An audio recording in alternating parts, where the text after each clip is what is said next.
Hey everyone, welcome to the Pawareness Podcast, and thanks for joining me. This podcast is specifically for about educating and raising awareness for animals and rescues and organizations across the United States and world. It really goes a long way towards this mission when our listeners rate, review, and subscribe on iTunes, Spotify, YouTube, and all of our other podcast platforms. Also, be sure to check us out on our official website at pawareness.org and on social media at TikTok, Facebook, and Instagram at Pawareness_podcast. You can check us out for all of our latest bits and clips of our podcast, as well as Pet of the Week and Pet of the Month.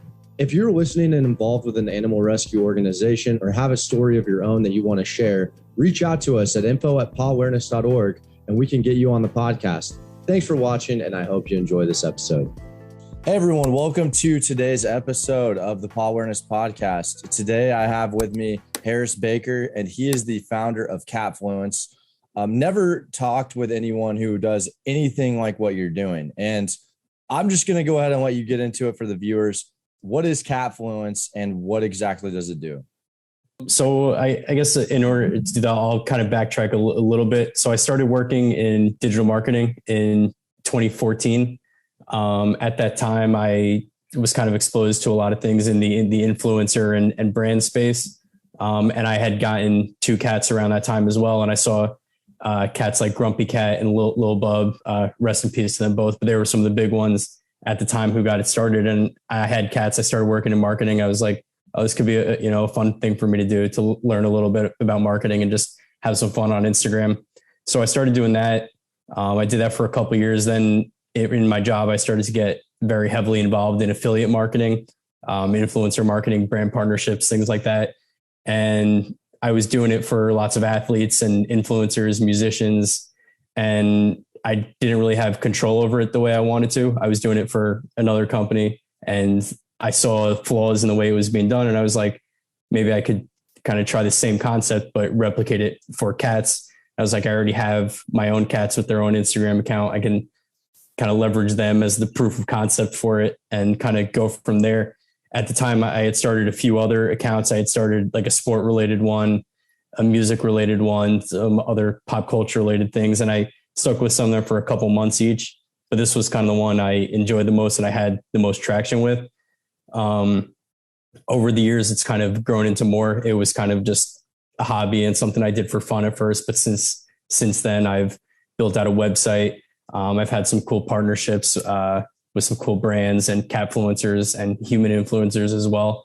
And kind of what I like to say Capfluence is, it promotes everything about cats and tries to make it cool. Whether it's cats and cryptocurrency, cats and athletes who have cats, celebrities who have cats, different things like that. And kind of just promoting everything in the cat community, whether it's art.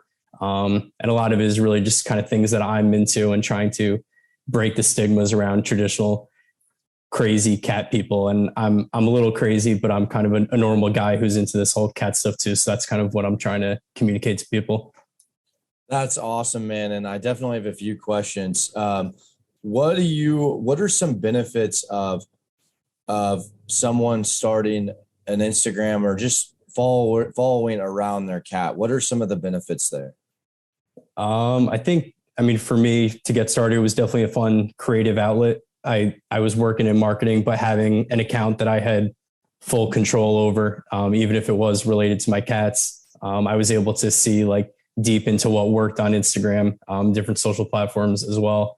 I think it's also a good bonding thing. If you have cats, you spend time doing photo shoots together, and some people take it to another level and have sets and green screens and things like that. I don't really do that with my cats. I kind of just catch them naturally doing things. But yeah, I think it is a good bonding experience. In order to get them to, stay still for shoots, you got to give them treats and play and do things like that. So if you're somebody who has, a hard time finding time doing those kind of things, I think definitely having an Instagram account in a way forces you to spend time with them, which you should be doing anyways. But it's kind of, again, a good creative outlet and a good bonding experience. I never thought of it like that, but that's a really good point. It does kind of force you to, and I have a cat too, and I like to take her on walks. Like I've got like a cat stroller, everything. So That's really cool. And how does Capfluence work with, let's say, for example, someone listening, they're like, okay, well, I want to do this. What's the, I'm imagining there's probably like some vetting process that you go through and everything. What's that like? Yeah, so I'm still, and am kind of adapting as I go. I'm still fine tuning the best way to go about it. But I do get a lot of people reaching out to me and they just say like, how do I become a Capfluencer, or can you get me brand partnerships or things like that? Definitely regarding like brand partnerships, a lot of it is based on, unfortunately, follower count. Obviously people could buy followers, you could buy fake engagement and things like that these days, but some brands are looking for accounts that have 10,000 or more followers, for example. And if you don't meet that criteria, unfortunately, the brand isn't going to be a good fit. But I do have some brands who some of them are just looking to get samples out to accounts or to different cat accounts. And they're willing to do that for free. Obviously on the flip side, there are some Catfluencers or even human influencers who maybe they have hundreds of thousands or millions of followers. They may charge for posting about brands and different things like that. So the way I do it right now, it's kind of on a case by case basis. If there's an account that reaches out to me, if I have brands in mind who are willing to do it for free or provide free products, I'll coordinate that. If they charge, or if the cat account or the human influencer charges for it, then it kind of makes it a little more difficult, and I have to kind of personalize things a little bit to them. But yeah, I'm all about, building connections. And sometimes a lot of people just reach out to me and they just want their cat featured on the account, which I'm happy to do. Most of the time, I'll ask them to share a specific piece of content with me. Right now, I'm focused a lot more on Instagram Reels because that content seems to be performing best. But a lot of times, I'll just share people's posts, my story, and I'll say, I can feature you in a few months. I'm planning my content a month or two in advance, but I'll always make note of it. I have a sheet. I have a whole process around my content. So yeah, there are a couple of different ways I can go about it. And like I said, I'm still fine tuning it. That's really cool. I think that's awesome. And that you have all these connections, and I think connections are so important. Where do you see Capfluence going? What are some of the things that you're really excited about now that we're headed into only a couple more months left of the year? So I've been getting a lot into the cryptocurrency space. I'd love to launch my own line of NFTs, where people can get them and that you get certain perks on my page. I haven't figured out exactly what they are yet. But maybe you have a certain token and you get a featured post every month or something like that. I'm seeing what a lot of these people are doing, like Gary Vaynerchuk and his NFTs, and people are making them experiential. It's not like you're just buying a picture of something. There's actually some benefits to it. Also, if you have one, you get maybe a certain amount of brand partnerships or certain things like that. So I'm starting to try to figure that out a little bit. Definitely like doing media stuff like this, hopping on podcasts, getting out there, getting more exposure for myself. One thing I definitely do want to do though is continue to help out with cats in the community and with rescue organizations. I donate my time with one organization once a week with Miss Pat's Cats. It's a TNR organization out here in Jersey. And once a week on Wednesdays, I go in and I help out with the cats that are there. I clean their cages, feed them, take care of them, play with them, do things like that. It's definitely long-term. I want to continue to do that and get more involved with the actual community and cat side of things. Yeah, I think that's awesome that you have so many different facets. There's one right there. Yeah, how many cats do you have, by the way? So I have two cats, Elliot and Olivia. This is Olivia right here. She seems really friendly. She is. Every time I get on Zoom calls or she knows when I'm on and she wants to get on camera. That's cool, man. That's really cool. Yeah, like I mean, what would you say to being a cat, like a cat owner, what are some things that you are just, I guess why choose cats over dogs? What's your argument? What's your stance there? That's a good question. I mean, for me personally, I've never had a dog, so I don't know the difference. I would someday like to have a dog. But kind of the whole way I got into cats, and it's kind of a long story, but it was kind of presented to me by somebody I was dating at the time. I never had a cat. I did have a cat when I was like 2 years old. It was my dad's old cat, but I don't really remember it. But I got a cat through this relationship, and I didn't realize how much I would actually bond with them.